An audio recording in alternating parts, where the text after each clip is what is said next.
नमस्कार।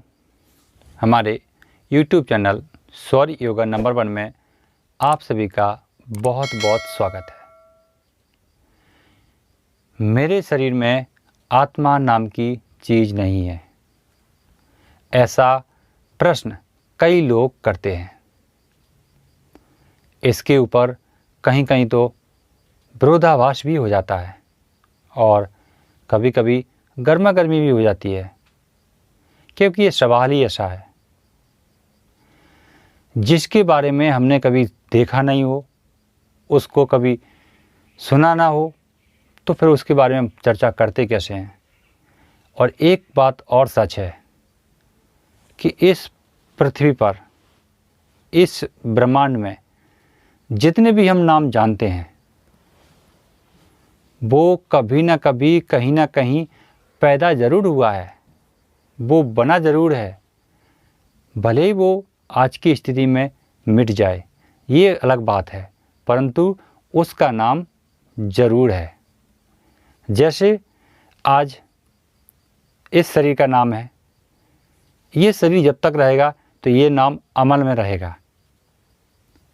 हमारे चाहने वालों के दिमाग में ये नाम ज़रूर रहेगा, लेकिन ये नाम, ये शरीर मिट जाने के बाद में वो नाम भी गायब हो जाएगा।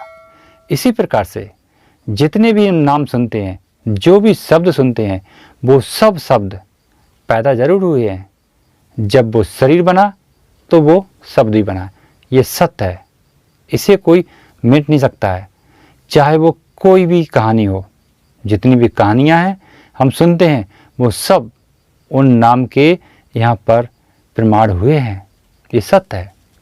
इसी प्रकार से लोग कहते हैं आत्मा, तो क्या वाकई में मेरे शरीर के अंदर आत्मा रहती है या फिर नहीं है, या फिर हमारा भ्रम है, या फिर सच है? आज इसी के ऊपर चर्चा करते हैं। जैसे कुछ लोग कहते हैं आत्मा नहीं है शरीर के अंदर,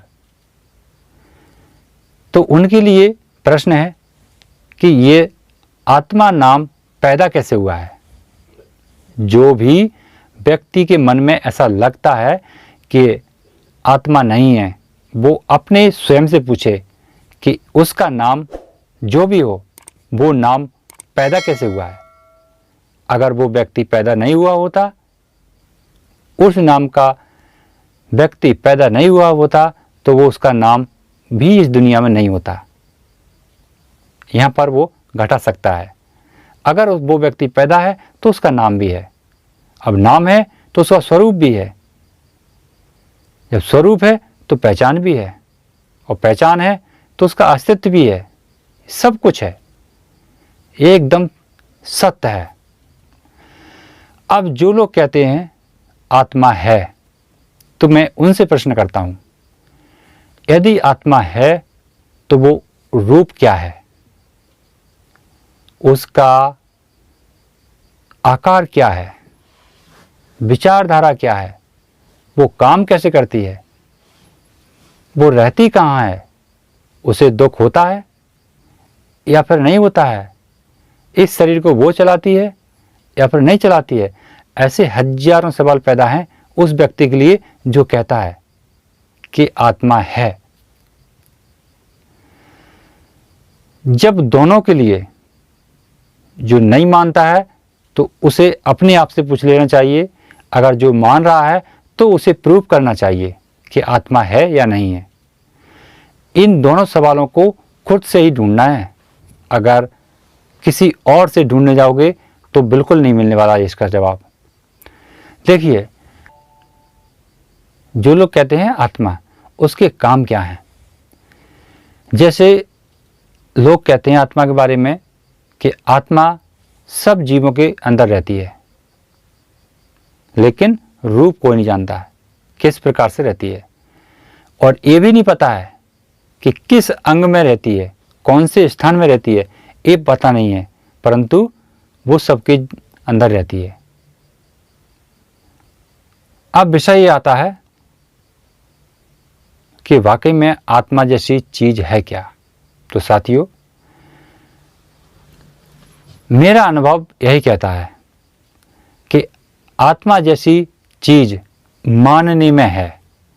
हम जैसे मान लेते हैं कि ये नाम इस व्यक्ति का है, तो वो नाम उस व्यक्ति का हो जाता है, परंतु उसके कर्म, उसके स्थान अलग अलग होते हैं, रूप बदल जाता है। क्योंकि वो पहले बालक है तो फिर बड़ा होकर के उसका रूप बदल जाएगा। इसी प्रकार से हमारे अंदर जो शक्ति काम कर रही है, तो वो शक्ति का काम अदृश्य है, रूप अलग है और रूप बदलता है। अब हम किसकी बात कर रहे हैं, इसके गौर से सुने। जिसकी मैं बात कर रहा हूं, अब उसके बारे में चर्चा करते हैं। शिव सर्वोदय में जो कहते हैं, आत्मा ही स्वर ही ईश्वर है, स्वर ही आत्मा है, स्वर ही परमात्मा है और स्वर ही साक्षात महादेव है। स्वर ही मेरी आत्मा है, स्वर को ही हम ईश्वर कहते हैं और स्वर ही परमात्मा है। अब देखिए, आत्मा का जो स्वरूप सब लोग दुनिया दिखाते हैं, अब स्वर का देखिए। श्वास हमारे जीवन में है तो हमारा जीवन जिंदा है, चलायमान है। श्वास, हम श्वास को आत्मा भी कह सकते हैं, श्वास को परमात्मा भी कह सकते हैं, श्वास को ईश्वर भी कह सकते हैं, श्वास को हम चाहे जिस नाम से पुकार सकते हैं, परंतु यही मेरी आत्मा भी है, यही मेरा ईश्वर भी है, सब कुछ मेरा यही है। और ऐसा ही सब लोग कहते हैं कि आत्मा सबके शरीर में रहती है। तो ये यहाँ बात परफेक्ट है, क्योंकि ये श्वास के बिना किसी का भी जीवन बिल्कुल भी नहीं है। अब ये काम कैसे करती है? काम करती है तीन तरह से। एक स्वर तीन रूप में काम करता है। जैसे चंद्र में है तो वो स्त्री के और शांति के अच्छे काम करता है। अगर सूर्य में है वही स्वर, तो फिर वो कठोर और तीव्रता वाले काम करता है। अगर वो दोनों में है, सुषुम्ना में है, तो फिर वो दोनों के कार्य नष्ट भी करता है।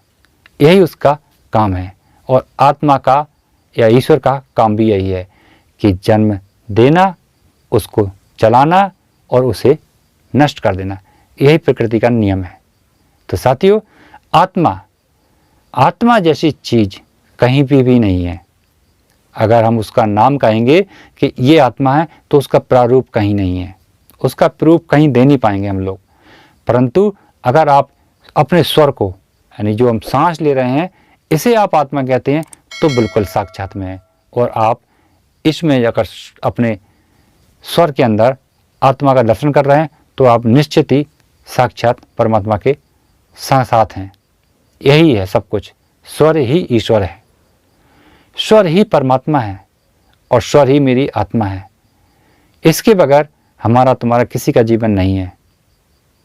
इसलिए स्वर विज्ञान में महादेव जी स्पष्ट कहते हैं, स्वर ही ईश्वर हैं, स्वर ही साक्षात महेश्वर हैं और स्वर ही परमात्मा है। सब कुछ स्वर ही है और ये संसार को चलाते भी हैं, क्योंकि प्राण वायु ऊर्जा पूरे ब्रह्मांड को चलायमान रखती है। और इसका शरीर में प्रत्येक अंग में वास है। कोई भी अंगों, पूरे शरीर का, बाल से लेकर के पैर तक, कोई भी अंगों, उसमें प्राण ऊर्जा शक्ति का प्रवाह रहता है, जिसे हम वायु कहते हैं। वायु अपने शरीर के प्रत्येक अंग में व्याप्त है। किसी भी अंग को आप देखेंगे, उसमें प्राण वायु, यानी उसमें हवा का, ऑक्सीजन की मात्रा रहती है। यही है हमारी प्राण ऊर्जा शक्ति। मेरी आत्मा है, मेरी परमात्मा है और मेरी ईश्वर है। इसे ही सत्य मानना चाहिए। अगर इससे हट के अलग देखेंगे तो हमें कहीं नहीं मिलेगा कि यहाँ पर आत्मा रहती है। तो यही था हमारा अनुभव, मैं अपने जीवन में अपने इन ईश्वर के अलावा किसी को भी नहीं मानता हूँ कि ये आत्मा है या ये ईश्वर हैं। ईश्वर हैं तो हमारी श्वास है, परमात्मा है हमारी श्वास है, और आत्मा है तो हमारी श्वास है। अगर श्वास है तो हमारा जीवन है, और श्वास नहीं है तो हम नहीं हैं। यही सत्य है। चलिए दोस्तों, वीडियो को शेयर करते रहिए और फिर मिलते हैं अगली वीडियो में। तब तक के लिए नमस्कार। सौर योगा नंबर में चैनल को सब्सक्राइब करें और पाएं जीवन से जुड़ी महत्वपूर्ण बातें। साथ ही साथ बेल आइकन को भी दबाएं, जिससे हमारे आने वाली वीडियो आपको सबसे पहले मिलते रहेंगे।